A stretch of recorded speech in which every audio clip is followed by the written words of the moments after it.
Hindi tayo po muna tumayo, tayo mananalangin. Father God, salamat po Ama sa umaga nito, Panginoon. Ikaw po ang aming pinupuri at pinasasalamatan, Panginoon, sa lugar na ito, Ama. Kaya po lahat, Panginoon, ang aming mga kailangan, o naman, Panginoon, na dapat namin gawin sa inyo po namin ito pinagkakatiwala, Ama. Salamat po, Panginoon, sa umaga nito. Bigyan mo, Panginoon, ng katalinuhan ang iyong mga anak na ito'y aming maunawaan, Panginoon. At ako bilang magtuturo, bigyan mo ng katalinuhan na ito'y may paliwanag tayo sa iyong kalooban, Ama. Salamat, Panginoon. Pagpalain mong bawat isa, Panginoon, kung mayroon mong di karamdaman, Panginoon, dito sa loob, ay bigyan mo ng kagalingan. At yung mga kapatid namin nasa labas na hindi nakarating, Panginoon, na mayroong mga dahilan, Panginoon, dalangin po, Ama, na bigyan mo ng kagalingan, Panginoon, kung mayroon mong may karamdaman, Panginoon. Salamat, Ama. Pagpalain mo ang bawat isa, Panginoon, at ang iyong pag-ibig, pagmamahalan sa buong manatili sa aming mga buhay. Pagpalain mo rin ang bawat isa at ang iyong mga salita sa umaga nito. Ang dalangin sa pangalan ng Panginoon Jesus. Amen. Thank you, Lord. Purihin ang Panginoon.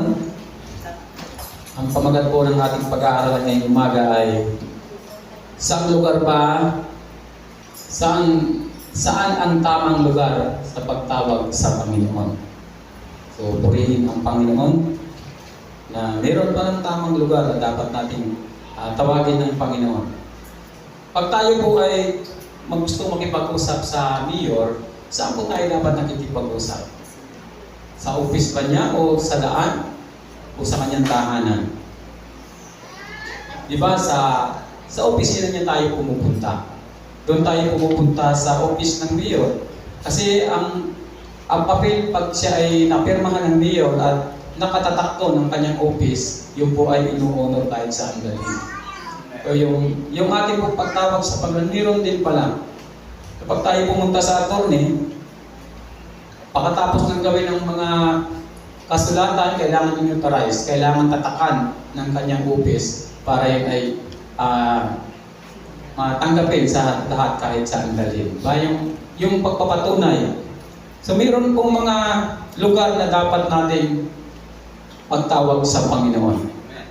Meron pong lugar para sa yung pagpapakinig ng Panginoon sa ating mga kahilingan. Kahit nung una po sabi ng Panginoon, igawa niyo ako, pumunta kayo sa ilang, maggawa kayo ng templo, ng tulda na ang ating tipanan, yung ating pagtatagpuan. Kahit nung una po, wala pang templo, meron na pong tulda na ginagawa ang Panginoon. At doon lang siya kinakausap. Doon lang kinakausap ng Panginoon ang tumatawag sa Kanya. At ang sabi po ng Jeremiah 33:3, "Call unto me, and I will answer you." Pag kayo tumawag sa akin, ang sabi po sa Tagalog, sa Jeremiah 33:3, "Kung mananalangin ka sa akin, tutugunin kita at ipahayag ko sa iyo ang mga bagay na dakila at mahiwaga na hindi pa nalalaman." Kung tayo po ay mananalangin at tatawag sa Kanya, sabi ng Panginoon, "Kung mananalangin ka sa akin, tutugunin kita at ipahayag ko sa iyo ang mga bagay na dakila at mahiwaga na hindi mo pa nalalaman." Kung tayo po ay tatawag sa Panginoon, tayo mananalangin, tayo po ay Kanyang pakikinggan. At yung mga bagay na mahiwaga na hindi pa natin nalalaman, ay ito po ipapaalam ng Diyos sa atin. Pag tayo po ay tumatawag sa Kanya. At ang pagtawag po na pamaraan ng pagtawag natin sa Panginoon ay yung pananalangin natin. Napakahalaga po ng pananalangin natin sa Panginoon. Yun po ang isang pagtawag natin sa Panginoon. Pag tayo tumawag sa Kanya, dapat alam natin ang number ng Panginoon. Napakahalaga po na pag tayo tumawag sa Kanya, sabi niya, "Call unto me." Talagang sasagot po ang Panginoon pag tayo tumawag sa Kanya. Amen. "Call unto me and will answer you." Salamat sa Panginoon. Sa ating pananalangin, siya po ay ating nakakausap. Pero may tamang lugar po na dapat natin tawagan sa Panginoon. Hindi kung saan-saang lugar pwede kang tumawag sa Panginoon. Na kahit nasa, kumbaga yung mga mahalagang bagay na gusto mong hingin sa Panginoon, dapat po sa Kanyang tamang lugar na ibinibigay ng Panginoon. Doon tayo tatawag sa Kanya. Pwede tayong manalangin kahit saan. Pero yung mga importanteng bagay na pwede mong ihingi sa Panginoon, ito po ay tinutugon ng Diyos sa tamang lugar na tinatawagan natin sa Panginoon. Kaya nga, naglagay ang Panginoon ng lugar na Kanyang pagkaraosan. Sa panahon ngayon, meron tayong church na pwede nating puntahan, pwede tayong manalangin. Kaya sabi ko nga, ibabalik na muli natin yung 24/7 na pananalangin para magkaroon tayo ng talagang relasyon sa Panginoon. Na talagang nandun yung binibigay ng Panginoon na kapangyarihan para sa atin. Ito po nung panahon na sa 1 Samuel, chapter 1 verse 9, ang sabi po diyan, minsan matapos silang kumain sa silo, malungkot na pumunta si Ana at nanalangin sa bahay ni Yahweh. Nagkataong nakaupo sa may pintuan ng bahay ni Yahweh ang paring si Eli. Ito po si Ana, ito po yung asawa ni Elkanah. Sila po ay dalawang asawa, si Penina at si Ana. Ang asawa po niya ay si Elkanah. Yan po ay merong si Penina po ay maraming anak. Ngunit si Ana ay hindi po siya nagkakanak. Kaya siya ay kinukutya ng kanyang kabilan, ng asawa nung na pangalawa ng kanyang asawa. Kinukutya siya kasi nung unang panahon ang babaeng hindi nanganganak, ibig sabihin siya ay isinumpa. Kaya parang nangihina siya kasi nilalait siya ng kabila. Ngunit siya po ay tumawag sa Panginoon. Si Ana po, siya po ang ina ni Samuel, si Prophet Samuel. Yan po ang kanyang anak na siyang nagluklok sa kay Haring Saul ay kay David. Siya po si Samuel. At siya po ay nanalangin sa Panginoon na siya ay magkaroon ng anak. At ang sabi niya, ito ay iaalay ko sa inyo, Panginoon. Hindi ko pagugupitan ng kanyang buhok, iaalay ko sa inyo, Panginoon, at siya ay maglilingkod sa inyo. At ito po ay tinupad niya. Nung ito ay panganak si Samuel, ito ay binigay niya sa Panginoon. At siya ay naglingkod kasama ni Eli. At siya po ay doon nanirahan. At pagkatapos po noon, nanganak muli siya ng 3 na kapatid ni Samuel. Pinagpala siya ng Panginoon. At siya po ay nanalangin kung saan doon sa templo ng Diyos. Pumupunta siya rin para manalangin. Talagang idinudulog niya yung kanyang sarili sa Panginoon. Idudulog niya ito para po, kung babasahin po natin yan sa Samuel chapter 1 verse 9 to 18. Talagang dinulog po niya sa Panginoon ang kanyang panalangin. At siya ay nagkaanak at dinilin po ng Panginoon. At ang tamang lugar po ng pananalangin natin, lalo tigit napakahalaga po ng ating hihingin sa Panginoon ay sa Kanya pong templo. Amen. Sa Kanya pong templo, napapakinggan ng Diyos at nandun ang presensya ng Panginoon. Kaya nga meron tayong mga templo na pinagawa ang Panginoon. Kaya habang ginagawa natin ang Kanyang templo, inaayos natin, pinagaganda natin, nagkakaroon tayo ng magandang pamumuhay. Ibinibigay ng Diyos yung tagumpay. Kasi yung ating mga kahilingan, yung ating tinatawag sa Panginoon, ay nagkakaroon po ng tagumpay. Dito po sa atin yung lahat ng ating pinapag-pray, binibigay ng Panginoon. Yung ating anniversary, binigay ng Panginoon na magandang panahon, samantalang sunod-sunod na bagyo nun sa manang panahon. Pero pagdating doon sa eksaktong anniversary natin, ibinigay ng Panginoon na magandang panahon. Pag tayo po'y mananalangin, talagang tao sa puso natin na tayo po ay nananalangin at ibinibigay po ng Diyos ang ating pananalangin. Kung babasahin po natin sa 1 Samuel chapter 1, ang sabi po dito,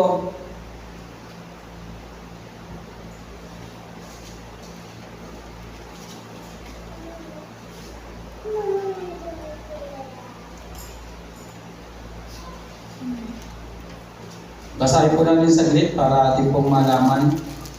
Ang sabi po rito sa chapter 1 verse 9 hanggang 18 po ito, sabi niya rito, minsan matapos silang kumain sa silo, malungkot na pumunta si Ana at nanalangin sa bahay ni Yahweh.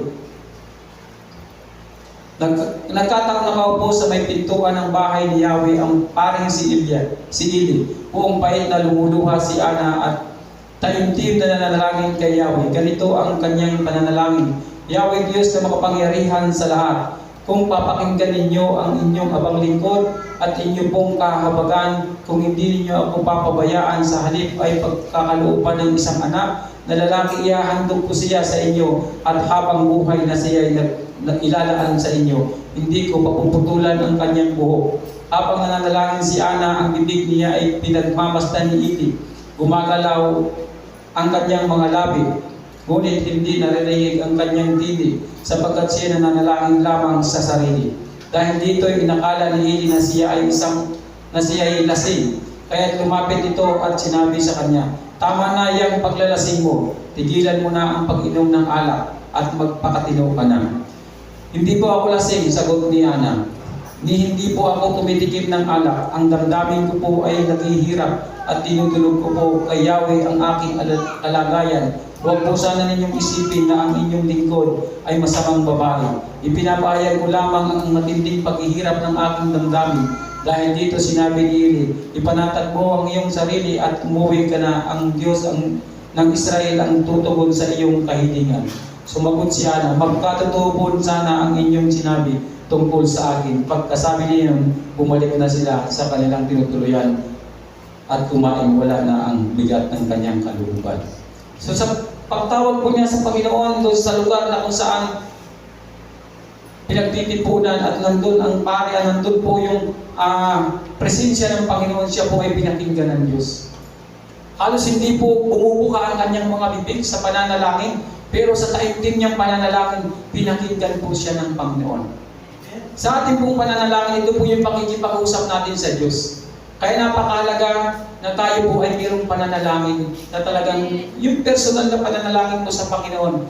Kaya nga ini-encourage ko ang bawat isa na sa ating prayer, magkaroon kayo ng kahit na sa isang linggo, isang beses man lang.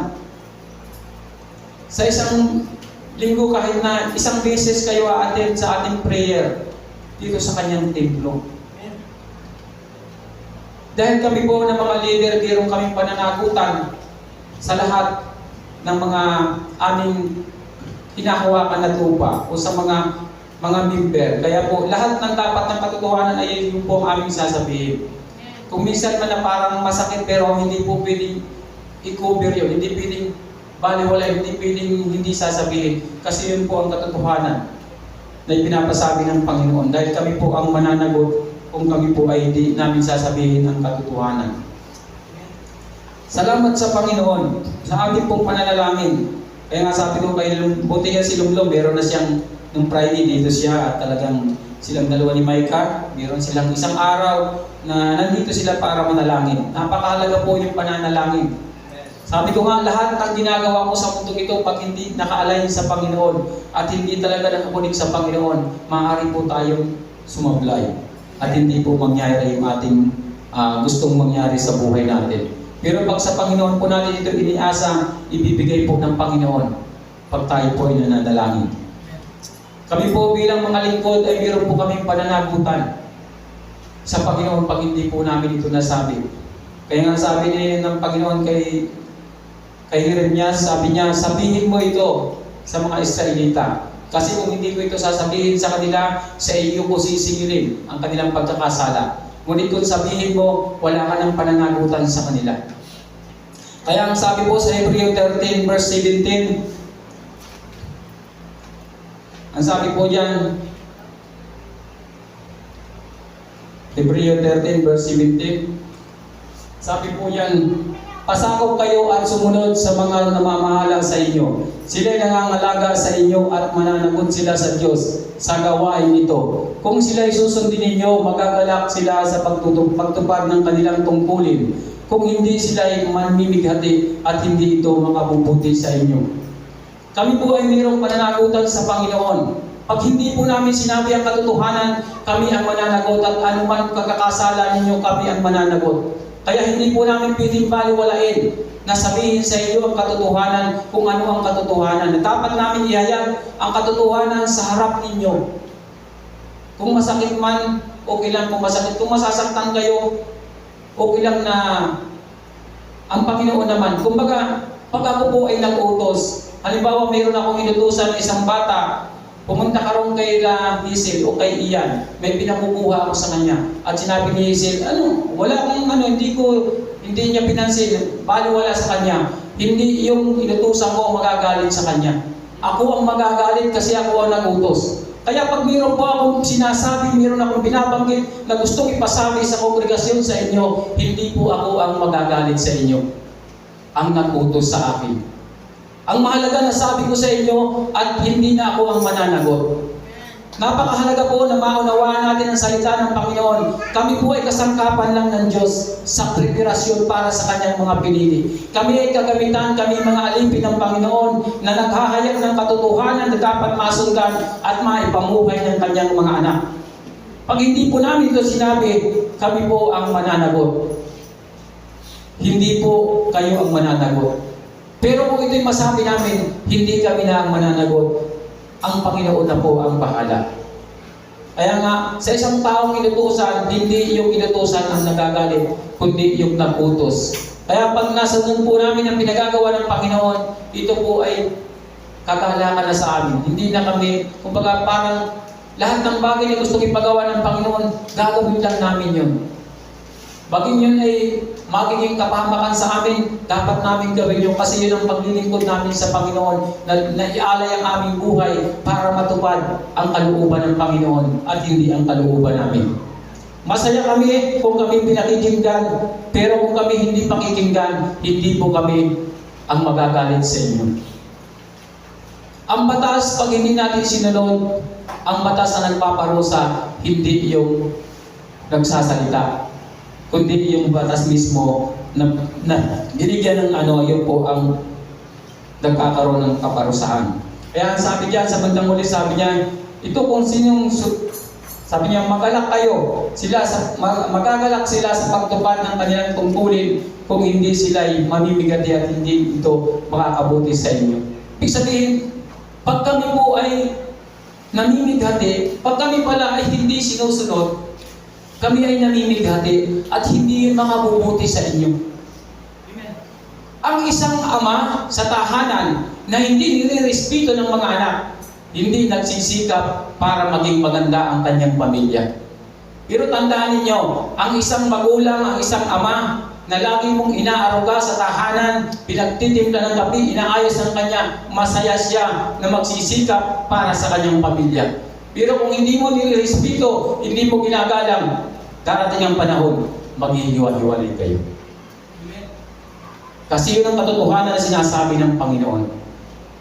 Pag ang isang leader hindi mo ginagalang, magiging ito po ay pabigat. Kaya nga ang isang presidente hindi binibigyan ng kaso hanggat siya'y nakaupo. Kahit anong bigat ng kasalanan niya, hindi siya pwedeng ikulong. Kasi pag siya ay nagkaroon ng matinding sa kanyang kaisipan, magugulo po at kawawa ang bansa. Masisira ang bansa, mapapahamak ang mamamayan. Kasi ang kaisipan ng leader nasisira, walang direksyon. Ang maapektuhan po, ang buong sambahayan. Ang buong bansa ang naapektuhan. Kaya po ang ating Pangulo ay hindi pwedeng kasuhan. Kaya nga si Trump, di ba? May kaso siya pero hindi siya ikinulong. Hindi siya kinasuhan. Kasi mapapahamak ang bansa. Sa ating pong paglilingkod sa Panginoon, ang katotohanan po ang dapat nating maihayag. Excuse me.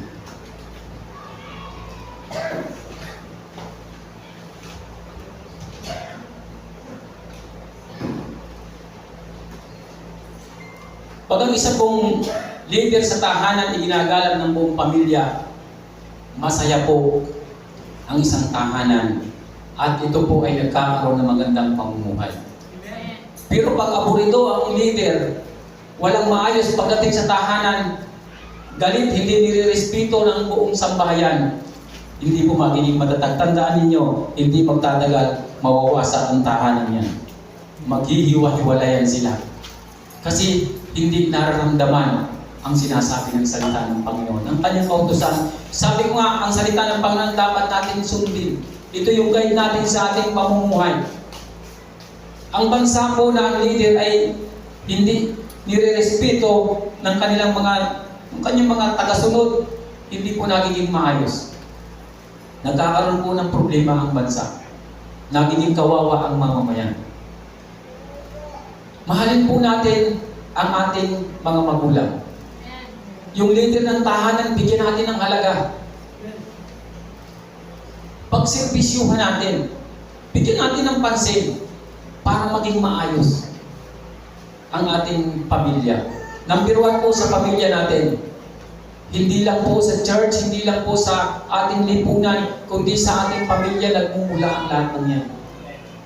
Pag nirespeto mo ang pinakalider ng tahanan, ang dami pong piling mabubuting bagay na ibibigay ng Diyos at magagawa ninyo sa buong tahanan. Pero pag binaliwala mo ito, kasi kahit na mabait ang iyong mister o ang lahat sinusunod niya, okay lang pumapayag na siya. Pero hindi po yun ang sinasabi ng salita ng Panginoon. Kahit na siya mabait, hinahayaan mo na lang, hindi ka man na nagpo-consult sa kanya na, hindi mo kinukonsulta yung mga dapat mong ikonsulta sa kanya, hindi ka nagtatanong, nilalampasan mo lang, bandang huli, mararamdaman niya yan at mawawalan siya ng galang. Hindi magiging maayos at matagumpay ang pamumuno niya sa kanyang sambayan. Sa ating pong buhay, mayroong pong tagumpay pag ang Panginoon po ang ating sinunod. Pag siya po ang laging nandyan sa ating buhay, siya po ay mayroong pong kapangyarihan sa atin. Pag ginalang natin ang Panginoon, may respeto tayo sa Panginoon, binibigyan natin ng pagpapahalaga, ibibigay po ng Diyos. Nung una po yung mga tao na tulad yung pumunta sina Aman doon sa kay Prophet Eliseo, na sabi niya, pumunta ka rin sa ilog ng Silo, doon kang lumublob ng 7 beses. Nung una ayaw niya sumunod kasi marumi yung ilog niya, bakit doon pa? Pero nung siya lumublob, siya po ay gumaling. Kasi pag tayo po nananalangin, malay mo, may karamdaman ka. Pumunta ka sa church, yung pala yung oras na yun, yung pagpunta mo sa church, doon ka pala pagagalingin ng Diyos.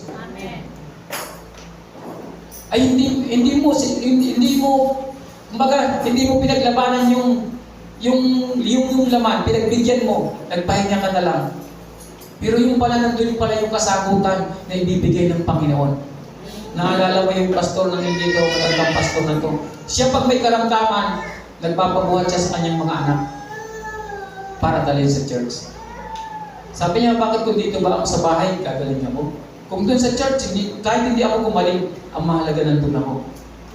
Baka yun pala yung kagalingan. Yung palang pagsunod mo, yun pala yung kagalingan ibibigay ng Panginoon sa iyo.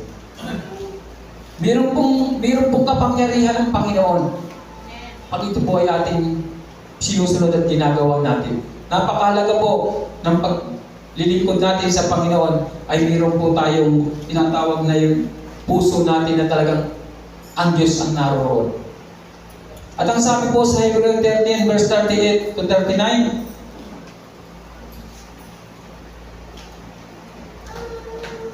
ang sabi po dyan, wala dyan.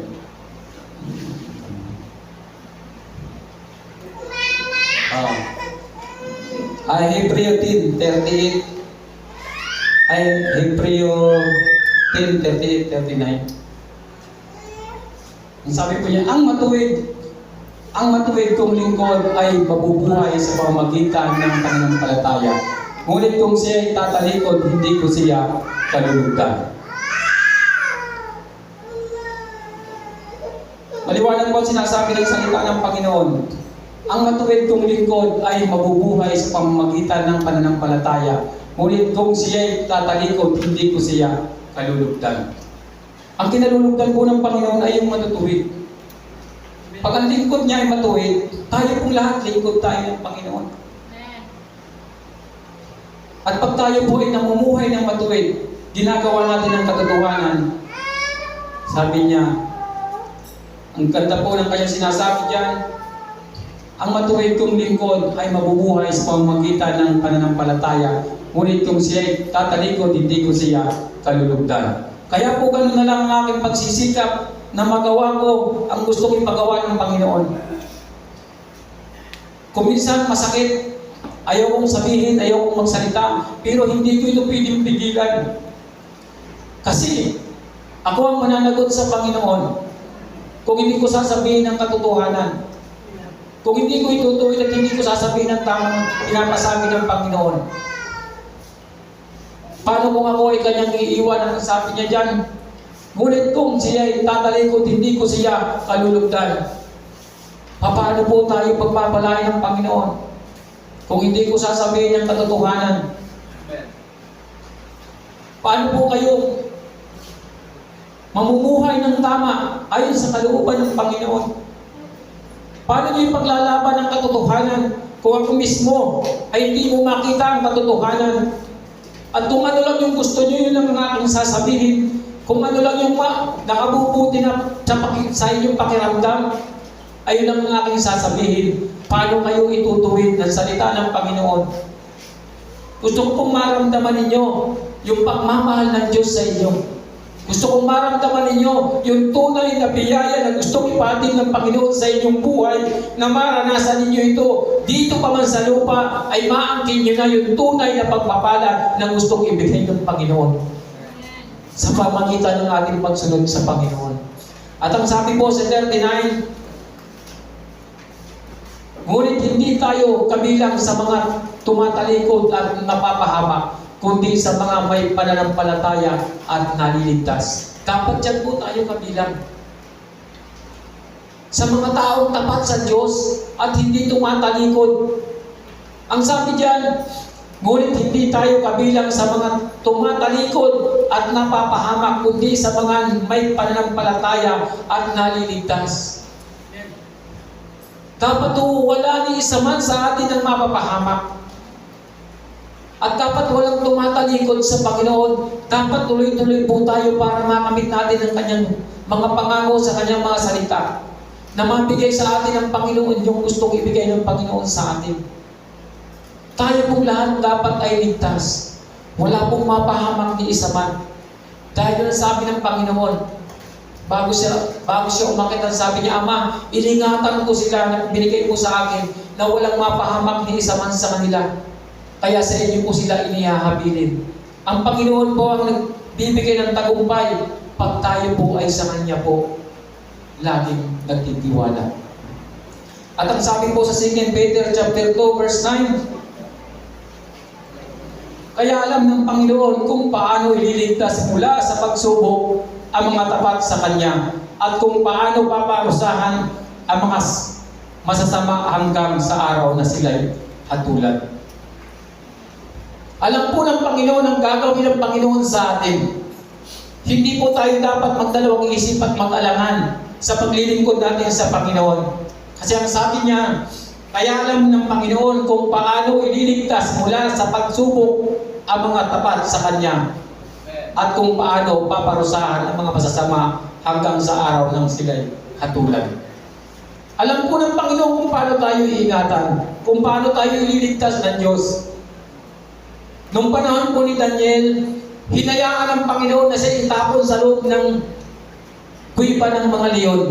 Pero hindi hinayaan ng Diyos na siya kainin ng pagsubok na yan. May mga pagsubok na hinahayaan ng Diyos, pero hindi kahahayaan ng Panginoon na ikaw ay matalo ng pagsubok na dadaan sa iyo.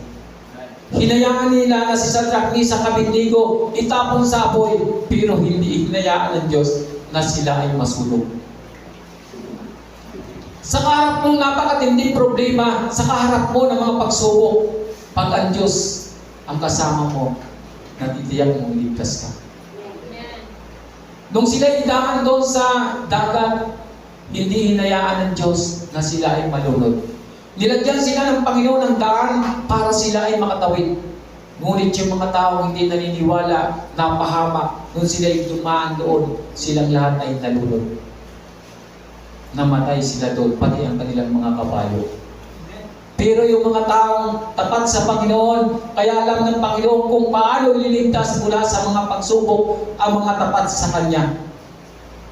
Pag tayo po'y tapat sa Panginoon, mayroon mang pagsubok, alam natin, ligtas tayo. Alam natin, iingatan tayo ng Panginoon. Alam natin, makakamit natin yun. At ibibigay ng Diyos sa atin ang tagumpay. Alam ng Panginoon kung paano tayo ililigtas. Alam ng Diyos kung ano ang gagawin niya. Kahit apoy, kaya niyang gawing aircon sa kanyang mga anak. Yan ang sabi rin, hindi man lang nag-amoy sunog, amoy usok si Shadrach, Meshach at Abednego. Sa gitna ng apoy, ang pakiramdam nila ay airport. Ganun po katindi ang kapangyarihan ng Panginoon. Nung itapon si Daniel sa leon, wala man lang sa kanyang kumagat. May mga pagsubok kung pinapayagan ng Diyos, pero hindi niya papayagan na matalo ka ng pagsubok. Amen. Magtatagumpay at magtatagumpay ka, ibibigay ng Diyos ang tagumpay sa iyong buhay. Purihin ang Panginoon. At sabi po sa Hebreo 10 verse 24,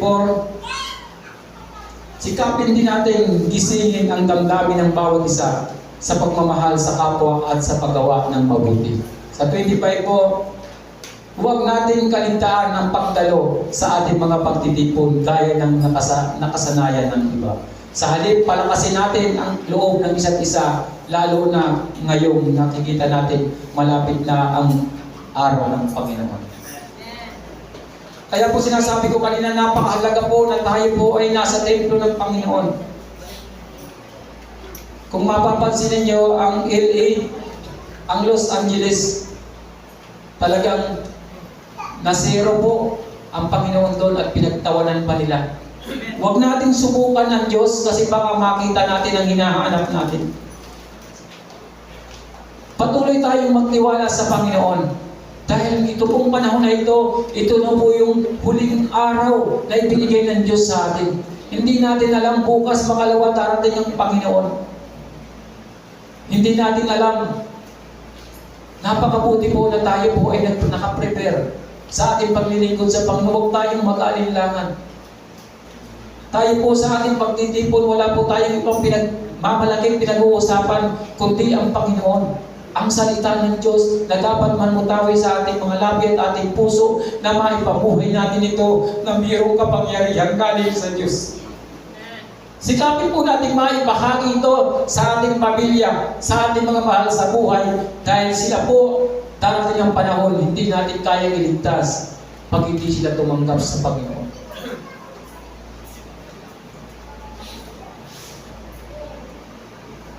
Sana po maging matibay tayo sa ating pagtawag sa Panginoon.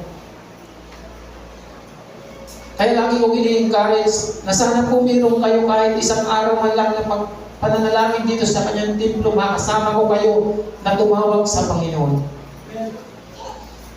Kung sa aking sarili lang po, hindi ko na ito sasabihin sa inyo. Kasi pwede naman akong lumuhod dito ng sulo lang sa Panginoon. Pero pag hindi ko ito sinabi, ako naman ang mananagot sa Diyos. Napakahalaga po ng pagtitipon ng sabi ng Panginoon. Huwag natin kalimutan ang pagtitipon. Kung minsan po yung mga hiwagang binagawa ng Panginoon sa atin, hindi po natin napapansin. Itong araw-araw kang nagbubuhay, araw-araw ka nakakagawa ng mga ginagawa mo, at kumakain ka araw-araw, masaya ang buhay mo, ito po yung isang himala na ibinigay ng Panginoon sa atin. Yung nagbiyahe ka papunta doon sa inyo, pabalik sa mga pinupuntahan mo, naligtas ka, ito po ay malaking himala na binibigay ng Panginoon. Kaya sa araw-araw dapat tayo magpasalamat. Ano ba naman na may isang araw kang nakalaan sa Diyos para tumawag at manalangin? Salamat po sa salita ng Panginoon na nagbibigay sa atin ng buhay at nagbibigay ng pag-asa. Sana po lahat tayo ay magkaroon ng pagmamahal na 100% sa Diyos. At yung last verse po sa 1 Peter chapter 3 verse 12, ang mga mata ng Panginoon sa matuwid na katuon. Ang kanilang panalangin ay kanyang pinakikinggan, ngunit ang masasama ay kanyang sinasalungat. Sabi niya, ang mga mata ng Panginoon sa matuwid na katuon. Ang kanilang panalangin ay kanyang pinakikinggan, ngunit ang masasama ay kanyang sinasalungat. Hindi po tayo makakapagtago sa Diyos. Tayo po'y nakikita ng Panginoon. Maging doon ka man sa kailaliman ng iyong tahanan, kung may underground ka man, tumago ka pa ron, nakikita ka pa rin ng Panginoon. At ano man ang pagkukubli mo sa iyong damdamin, ilalabas yan ng Diyos. At sabi ng Panginoon, ang ginawa mo sa dilim, ipaghihiyawan sa liwanag. Wala po tayong pwedeng itago sa Panginoon. Kung ano nasa puso natin, yun po ang lalabas. Tandaan ninyo, ano man ang nasa loob nyo, lalabas at lalabas yan. Kaya maging tapat po tayo sa Panginoon. Kaya po lagi kong hinahamon kayo na maging tapat sa Panginoon. Dahil ayaw ko na dumating ang panahon dahil lahat tayo lilisan sa mundo. Pagdating ng doon sa kabilang buhay, sasabihin ng Diyos, ikaw kasi meron kang hindi sinabi at hindi pinaliwanag sa kanila. Kaya sila ay hindi nakarating dito sa aking templo. Napakabuti po ng Panginoon, hindi po nagkulang ang Diyos. Sabi ko nga, hindi lahat ng mabait ay naliligtas. Maraming mabait nandun sa impyerno. Sobrang bait, pag sabing tagay-tagay. Pag sabi ng, oh, dito tayo muna, huwag ka munang magsimba. Hindi nagsisimba, sobrang bait. Pagbigyan ko na lang si Mrs. kasi mag-aaway lang kami, sobrang bait. Siya ang nadala doon sa impyerno. Hindi yung asawa niya ang nadala sa Panginoon. Hindi po lahat ng nakikita ng mata ay katotohanan. At hindi lahat ng naririnig ay dapat mong paniwalaan. Iisa lang po ang katotohanan na dapat nating sundan.